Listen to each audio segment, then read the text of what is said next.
Joining us today in our book talk segment, great to welcome a woman who's written a book that I think is going to help a lot of people, particularly parents of kids, young kids in school. It's called Bounce, Help Your Child Build Resilience and Thrive in School, Sports, and Life. We're joined today by Dr. Kate Lund, and she's based out in the beautiful part of the country, the Northwest, Pacific Northwest, Seattle, Washington, and she joined us by telephone today. And Kate, good to talk with you. How are you today?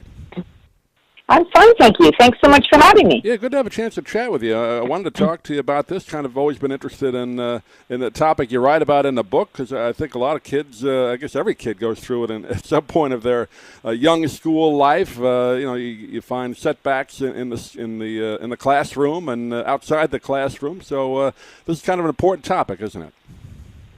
Absolutely, it sure is. And there's certainly things that we can do to help kids to move through and beyond their challenges.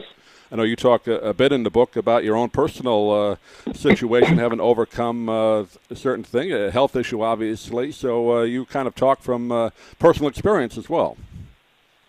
I do, yeah. I felt like that was a very important piece to include in the book from an authenticity standpoint. And when I was young, I had a condition called hydrocephalus, which is essentially when the spinal fluid doesn't circulate properly through the brain, and it, caused a lot of time away from school, a lot of time in the hospital to get the situation corrected over time, and, also social challenges and some academic challenges and that sort of thing. I was very lucky to have a strong support system on my side, helped me really see me for who I was as opposed to for the challenges that I had. And that really helped me sort of build the foundation of becoming resilient and the ability to move through and beyond those challenges. I should mention Dr. Lund is also a licensed clinical psychologist, also a performance coach, so that's kind of her professional background, but kind of specializing in this particular area. And you bring up a good point about a lot of children, like you said, went through some illness. I didn't go through it quite like that. I missed a lot of school early in my kindergarten, first, second grade years from allergies. They weren't quite sure what it was, but when you miss that much like you did, it really kind of sets you back a little bit, not only from your schoolwork perspective, but just kind of, acclimating yourself to other people, right? Socializing. It makes it harder. Exactly. It certainly does. And it really, when these social challenges emerge or academic challenges, whatever form they might come in, and certainly the illness doesn't have to be as serious as, the one I experienced. It can be, something like you mentioned, allergies. It can be really any challenge that sets a child apart in a sense, or causes them to miss time in school, get off track with their peers, that sort of thing, be seen as different, really. And that's when we really have to come in and help the child to build this foundation, in resilience, help them to become resilient so that they can really get in touch with their strengths, move beyond their challenges, and flourish, really. And in so many kids, unfortunately, the parent situation may not be the greatest, family situation, broken homes, whatever. So you're not only dealing with what's happening in school, but what's happening at home. So that adds to the problem, doesn't it? Absolutely, it sure does. And as you mentioned, and we're seeing here, challenge comes in such a wide range of forms. And kids today are faced with so many different challenges from so many different angles. And right, it can be something on the home front. It can be something medical. It can be a learning difference. It can be just as simple as being different socially in some way. Anything that really sets that child apart and causes them to be seen as different or causes them to feel different are the things that we're talking about here, and really so many of them are coming at our children these days. Well, let's talk about, in the book, you break it down into 7 different pillars, is what you call them. So we don't have time to go through all of them, but maybe 1 or 2 that you find or think are most important. Sure. Well, so, what we can really do from the get-go is help kids to tolerate their frustrations and manage their emotions. It's a great start. You can do this through teaching them a wide range of mindfulness techniques to really help them develop this sense of self-awareness when it comes to emotion, when it comes to frustration, the ability to self-regulate around those things. Because when emotions become too strong or a child becomes too frustrated, the tendency is to shut down. So helping them through that is a really great place to start. And the other big thing we can do is to really help kids to navigate friendships and social pressures.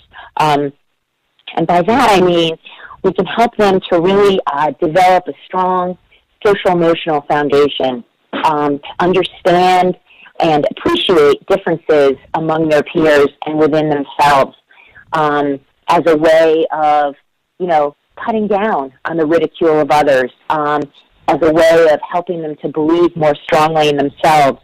And doing this really helps to set the foundation for resilience in these children. So really, really important. Those, I would say, are, the top two pillars, very, very important.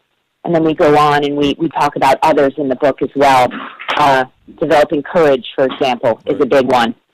And there are others, but those are the top ones that I would say would really get the child off to a good start. You talk about social pressures, and now with small children, I'm talking 6, 7 years old. I think they're already getting their cell phones. I guess their parents give them one just to have a way to contact them at school. But on those cell phones, you got all the social media and all. That's a whole new avenue of social pressure that my generation didn't have, and I'm sure yours didn't either. So that really adds a lot to it. Right, it sure does, and it really adds to the ways in which bullying, for one, can occur. Because, in the old days, perhaps it was just happening in the classroom or on the playground, right. And then the child could get some respite when they went home. But not so anymore with the advent of social media. The bullying then can have the potential to follow the child everywhere. Makes it that much more difficult. Yeah, scary situation, and you mentioned the other pillars. I think confidence in any part of your life is important, but particularly when you're in school, it's hard to have confidence sometimes. Maybe you're not as good at one subject as somebody else, and you really got to develop, like you said, your ability to overcome that. But that's tough, isn't it? It is. That is very difficult for all kids, really, because we're not all good at the same things, and we're not going to be good necessarily across the board. So we're going to have our strengths, and we're going to have our challenges. And so helping kids to understand that that's okay, and also helping to give them opportunities for successes so that they can build on the areas where their aptitudes are, their passions are. And this really helps them to move forward and develop confidence in specific areas, areas where they're passionate, areas in which they have strong aptitudes. Are you optimistic, Doctor, about the way the schooling system is as far as kind of implementing this? Do you find I know you hear a lot of terrible stories about the school system, particularly public schools in certain cities. A lot of parents are putting their kids in private schools or maybe charter schools. How do you see that whole situation?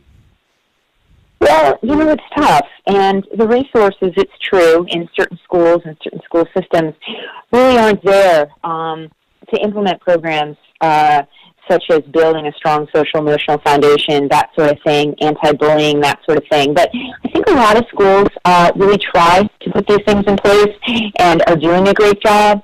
And for those that aren't able, I think it's really, really an important thing, particularly on the social-emotional foundation front, to get these programs in place to really help children to develop this strong sense of social-emotional understanding and awareness as a way of appreciating difference and really accepting their peers for who they are, as opposed to ridiculing them and putting them down for who they're not.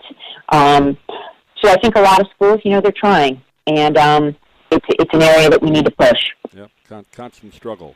But the name of the book is Bounce, and again, I think it's going to does give a lot of great information how parents can help. It's called Help Your Child Build Resilience and Thrive in School, Sports, and Life. We've been talking with Dr. Kate K. Lund. And Doctor, you have a website you want to direct people to? People can get more information about the book?